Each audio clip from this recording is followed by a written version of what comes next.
Welcome to Sweet Life Beat Life. We hope this video helps. In this video, I will explain how to use the iGPSport BSC100s. First, power on your device with a short press of the left button.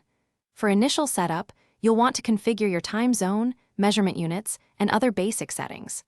Mount the device securely to your bike stem or handlebars using the provided rubber bands. This lightweight computer, at just 67 grams, is ready for your ride. Next, let's get your sensors connected and GPS locked. The BSC100 uses 5 satellite positioning for precise location data, typically acquiring signals within 5 to 120 seconds.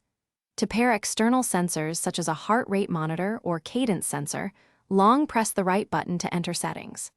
Navigate to the E3 option, then press the left button to initiate the sensor search. Make sure your sensors are active and close by for easy pairing. Now let's talk about recording your ride. To begin, simply short press the left button to start recording. You can cycle through 4 different data pages, displaying metrics like speed, distance, and time by short pressing the right button. If you want to mark a specific segment, double press the left button for a manual lap. Once your ride is complete, long press the right button to save your activity. Finally, let's explore syncing and customization. Download the iGPSport app to your smartphone and pair your device via Bluetooth.